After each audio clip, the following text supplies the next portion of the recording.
그러면 자, 부동산은 판단해서 투자할 때 가장 중요한 원칙은 뭐냐? 내 형편입니다. 내가 성수동이 평당 700만 원일 때 샀으면 너무 좋았을 텐데 근데 그때 내가 돈이 없었으면 어차피 못 사요. 내 형편과 여건, 여기서 가장 중요한 게 뭔지 압니까? 내 통장의 잔고 중요해야죠. 더 중요한 게 있어요. 내 현금 흐름 중요하죠. 더 중요한 게 있어요. 자, 기본적으로 부동산이라고 하는 거는 원래 조선시대만 해도 나라 거였어요. 그러니까 나라의 정부 정책이 너무 중요하겠죠. 이거를 게임의 룰을 알아야 움직일 거 아닙니까? 나만 보면 안 된다 이 말이에요. 눈을 밖으로 떠져 있으니까. 이 시장에서 가장 중요하게 이제 쉽게 얘기하면 메인 플레이어가 누구냐? 정부예요. 정부는 크게 경제를 안정화도 시켜야 되지만 경제를 성장도 시켜야 됩니다. 그러면 우리가 어떤 시장에 살고 있어요? 저성장 시대에 살고 있죠. 근데 물가가 낮아요? 높아요? 높은 상황에 살고 있죠. 그럼 정부 입장에서는 여기에 저성장을 고성장으로 바꾸고 물가는 낮추고 싶을 거 아닙니까? 큰 틀에서는 이 방향 안에서 정책이 나올 거다라고 봐야겠죠. 자, 그러면 최근에 임대업 규제를 시작했습니다. 어디서요? 대출에서요. 이거 임대업 하시는 분들이 아파트 임대업만 있는 게 아니라 이제 빌딩도 임대업이 있죠. 하지만 이 임대업 대출 잘 안 됩니다. 무슨 얘기냐? 기업을 하는 사람이 여기에 파생되는 부동산 비즈니스를 같이 하는 것까지는 괜찮아요. 무신사 부동산 기업입니다. 지금 여기 무신사 막 붙어있던데 이 무신사가요, 유동성이 풍부해지니까 부동산 개발 파트를 이제 딱 힘을 줘가지고 성수동에서만 1,500억 이상을 벌었습니다. 그러면 여기서 하나 이제 질문이에요. 무신사가 팔아서 번 겁니까? 자산가치 재평가를 통해서 자산의 가치가 그만큼 커졌으니까 그걸 베이스로 다음 거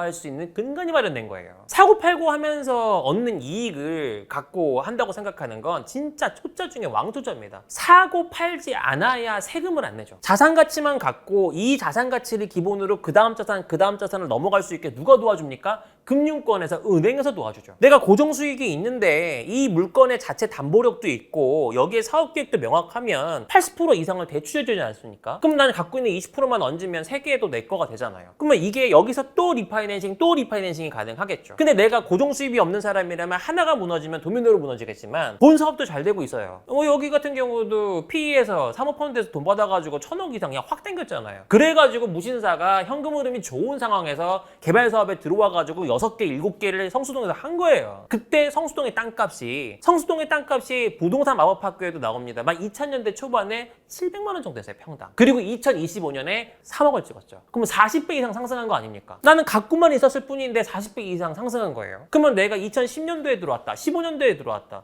그래도 올랐겠죠. 그러면 자산가치 상승이 됐으니까 내가 거기서 대출 받아서 또 딴 거 살 수 있어요, 없어요? 있죠. 내가 대출 80% 받아서 들어왔는데 지금 평가해 보니까 대출이 20%로 줄은 거야. 이거 완전 다른 시장이잖아요. 근데 여기에 뭐가 필요하다? 기업의 신용과 매출과 하나 더 들어갑니다. 사업계획. 이것만 있으면 대출을 해주는 거예요. 그럼 여기 이제 이걸 만들었는데 지금 여기 월세가 얼마나 잘 나오겠습니까? 여기 공유피스 해가지고 쪼개서 월세 받으니까 이익률이 나올 거 아닙니까? 이걸 캡레이트라고 합니다. 기본적으로 여기서 이제 쉽게 얘기하면 자생이 되는 거예요. 내 본업에서 이자를 안 갖다 내도 여기 나오는 월세를 이자 낼 수 있어요. 그럼 다음 사업 할 수 있어요, 없어요? 있어요. 그런데 뭐가 올라요? 땅값이. 자고 있을 때도 이래요. 머니 네버 슬립스처럼 땅도 네버 슬립스예요. 그럼 땅이 오르는데 땅을 오르는데 가장 주요한 힘을 땡기는 게 아파트예요. 인근에 있는 고급 아파트가 막 개발이 되면서 작은 단위의 평들, 그러니까 기본적으로 아파트도 세대 단위의 거래지만 그 세대가 갖고 있는 지분을 파는 거예요. 땅의 지분. 근데 이게 막 올라가 줍니다. 실거래가 생겨요. 그러면은 이게 거래가 실제로 안 돼도 이 감정평가할 때 올라갈까요? 안 올라갈까요? 반영이 될까요? 안 될까요? 당연히 반영이 되죠. 그러면 그 인근에 있는 토지들이 거래가 실제 안 됐다 하더라도 지표가 되니까 자산재 평가를 하면 100억이었던 게 120억, 130억, 140억, 150억 자구를 하면 계속 오를 수 있다면 대출을 80% 받았다 하더라도 70%, 60%, 50% 줄어들 거 아니에요. 그러면 또 뭐가 돼요? 추가 대출이 되죠. 기본적으로 부동산을 투자할 때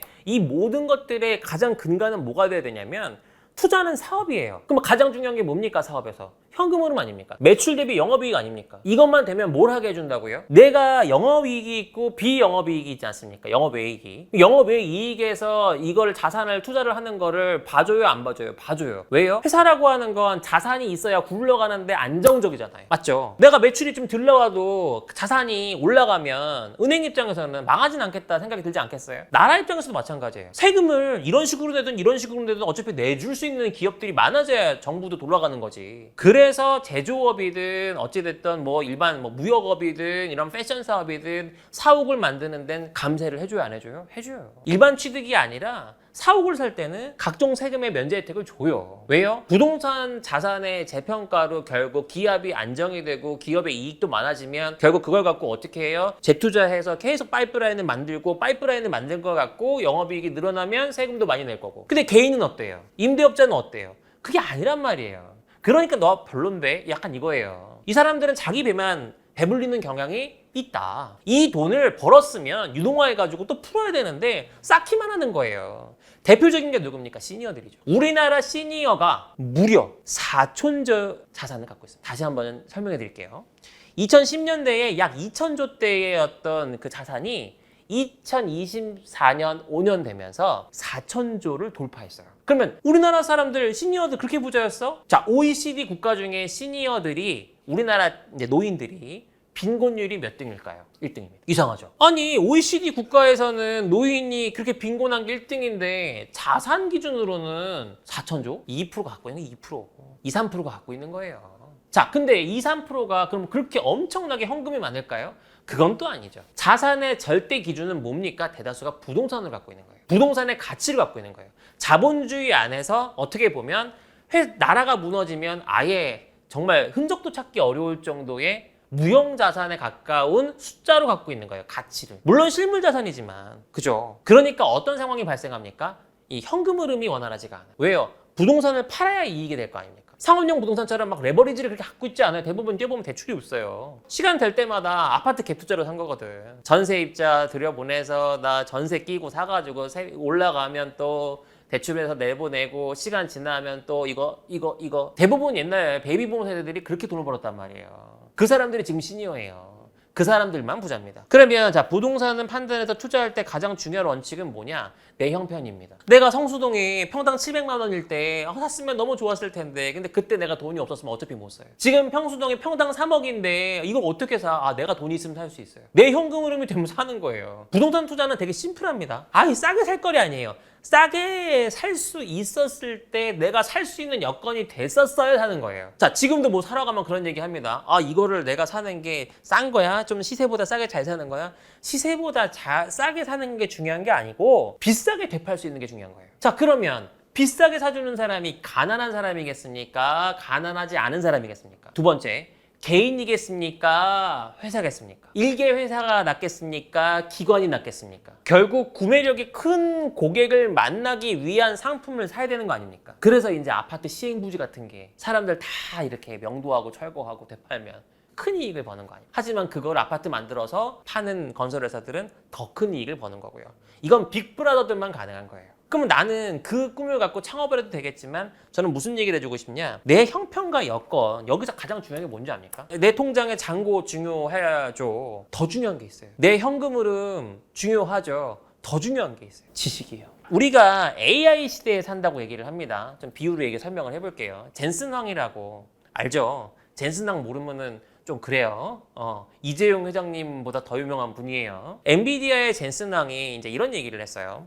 앞으로 AI하고 사람이 싸우는 시대가 된다고 생각하는 사람들이 있다. 아니다. AI하고 사람이 싸우는 게 아니고 AI를 사용하는 사람하고 AI를 사용하지 않는 사람이 싸우는 거다. 이해됩니까? 이건 정보의 비대칭 얘기잖아요. 그리고 AI를 사용하면 당연히 효율이 좋아지겠죠. 자, 그럼 부동산으로 넘어가 보겠습니다. 자, 부동산에서 뭘 공부해야 돼요? 부동산에서도 AI를 공부해요. AI를 할 줄 알면 기본적으로 프로테크 사이트들 들어가서 부동산을 거래하는 방식이나 부동산으로 돈을 벌 수 있는 부분에 대한 정보들을 쉽게 볼 수 있어요. 그럼에도 불구하고 부동산은 규모의 경제가 돼야 되기 때문에 오프라인 임장도 같이 해야 돼요. 근데 이 지식이 없는 상태에서 그냥 부동산을 계속 바라만 보고 있으면 어떤 상황이냐면 AI 사이트에 접속하지 않고 PC를 켜서 네이버 딱 열어놓고 내가 이걸로 앞으로 어떻게 돈을 벌 수 있을까를 보는 거하고 똑같은 상황이라는 거예요. 부동산 시장에서 가장 중요한 원칙은 시장의 환경이 변하는 걸 느끼게 된다 이 말입니다. 제가 조금 더 전문적으로 얘기해 볼게요. 우리가 사는 시대는 웹 2.0 시대입니다. 웹 2.0에서 3.0으로 넘어가면 밑에 베이스가 중앙화에서 탈중앙화로 넘어가고 블록체인 베이스로 넘어가면서 이 모든 거래가 투명하게 바뀌고 그리고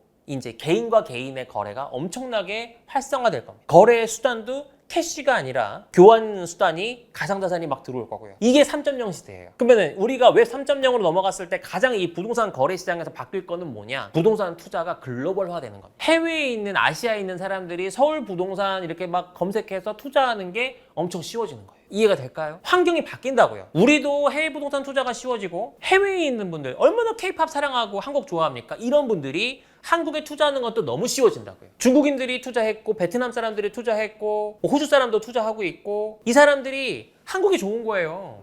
그러니까 한국 부동산 투자를 하죠. 점점 더 치열해질 겁니다.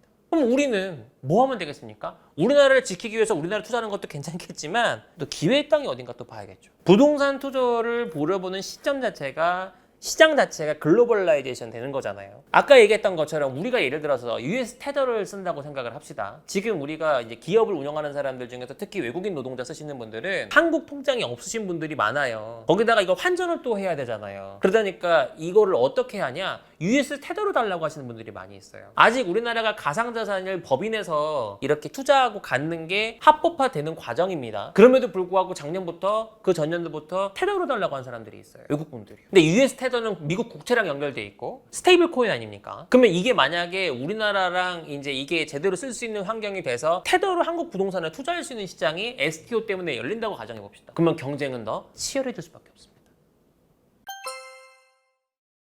내가 살고 싶은 집은 싸든 비싸든 사는 거예요. 목표예요, 목표. 나 서울 강남에 아파트 하나 사고 싶어요. 한강 보이는 아파트 하나 갖고 싶어요는 목표예요. 그러면은 그거는 목표니까 100억이든 200억이든 하는 거예요. 아니 내 목표에 가성비가 어디 있습니까? 가심비지. 심지어는 내가 하겠다는데 나는 뭐 예를 들어서 삼성 같은 기업을 만들 거예요. 꿈의 크기가 가성비가 어디 있습니까? 청하면 하는 거죠. 그죠? 난 실용적으로 경기도권이나 이런 외곽에 나가서 나는 집에 뭐 한 5억 정도 들여가지고 자가 마련해서 멋있게 살고 싶다. 땅 있는데 뭐 정원도 있고 자기 가치잖아요. 하면 되죠. 나는 직주 근접을 해야 되기 때문에 나는 꼭 직장이 강남에 있으니까 강남에 땅을 사야겠다. 그럼 자기가 하면 되죠. 그거는 그냥 하면 돼요. 뭘 도와줄 수 있는 게 없습니다. 자기 꿈의 크기에 맞춰서 돈을 버시면 됩니다. 다양하게. 그런데 투자라고 하면 얘기가 달라진다 이 말이에요. 주거용 부동산에 투자할 거냐, 상업용 부동산에 투자할 거냐, 직접 투자를 할 거냐, 간접 투자를 할 거냐, 한국에 있는 투자를 할 거냐, 해외 부동산 투자를 할 거냐. 조금 더 쉽게 가볼게요. 우리 서학기미들 많죠. 미국 주식 한 주 이상 갖고 있는 사람들이 대부분 아닙니까? 애플, 테슬라, 팔란티어 대부분 투자 안 하나요? 하죠. 근데 그게 어려워요? 아니죠. 그냥 앱 열어서 하면 되죠. 부동산 투자도 그런 날이 온다. 왜 한국 부동산에 유망하다고 보느냐? 전세 때문입니다. 전세 때문에 우리나라가 뭐가 낮아요? 월세가 낮아요. 그럼 만약에 전세가 무너지면요. 월세가 올라가겠죠. 그럼 월세가 올라가면 뭐가 올라가요? 매출이 올라가죠. 임대주택 운영하는 입장에서. 그잖아요. 이거 100억짜리 집인데 80억에 전세 갖고 있어봐야 80억에 연기예금률로 환원하면 이게 얼마입니까? 이익률이. 그런데 이거를 내가 만약에 다 환원해서 한 달에 몇 천만 원씩 월세를 받을 수 있다고 생각해요. 근데 우리는 그 시장이 없죠, 잘.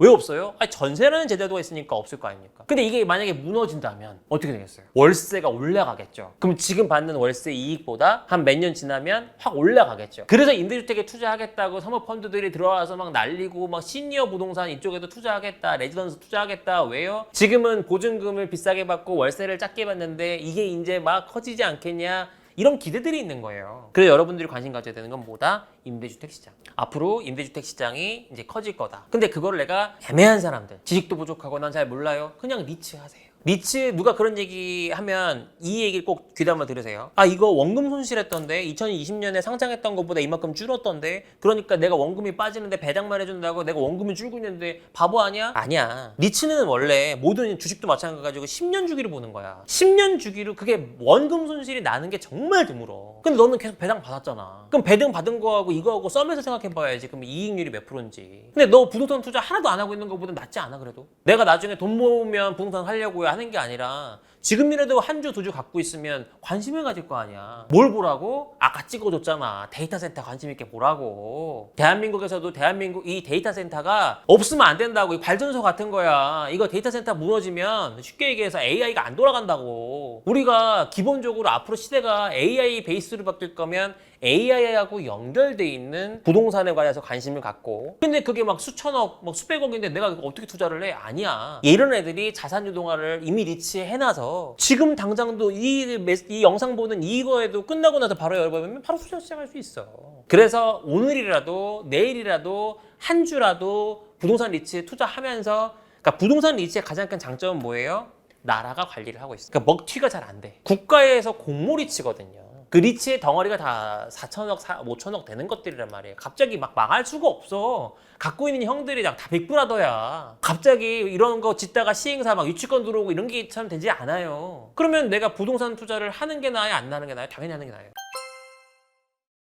경제의 관념이 있어야 된다고 얘기했던 게 뭐냐면 자산 관리는 위험 분산 투자를 해야 됩니다. 그럼 뭐만 기억하면 돼요? 63 하나만 분석하면 돼요. 63 하나. 이거 외워. 63 하나 기억해. 63 하나가 뭐예요? 안전자산 60%. 근데 그거보다 조금 위험한 게 모험 자산이 한 30%. 그리고 완전 위험한 거 한 10%. 그러니까 10%는 날려도 할 수 없어. 하지만 60%가 방어를 해주잖아. 그러면 내가 갖고 있는 자산에 투자를 하는데 10%는 뭐 하면 되겠어요? 코인하죠. 코인할 수밖에 없죠. 비트코인 너 거의 안전자산 아닌가요? 사실은 터지면 터져라 하고 잡코인 넣을 수 있죠. 포트폴리오를 짤 때. 그러면 한 30%는 뭘 넣을 수 있어요? 저라면 리츠 넣겠어요. 왜? 망하진 않잖아. 내가 주식은 잘 모르는데 망하진 않아. 그럼 나머지 60은 뭐 넣겠어요? 주식 넣으면 되죠. 어떤 주식 넣어요? S&P 500 넣으세요. 나는 국내 주식은 잘 모르겠더라. 할 거면 국내 금융 쪽에 주식을 좀 관심 있게 보시는 분들이 국내 금융 쪽도 하시는 분들이 있는데 애플이 망하겠어요. 테슬라가 망하겠어요. 팔란티어가 망하겠어요. 그래서 저는 주식은 그냥 미국 쪽 하시는 게 안전한 것 같아요. 그러니까 이건 모든 건 제 지극히 개인적인 사견이니까 그렇다고 제가 뭐 투자 전문가 이런 거 권하는 것도 아니고 지금 물어봤으니까 제 의견을 말씀드린 겁니다.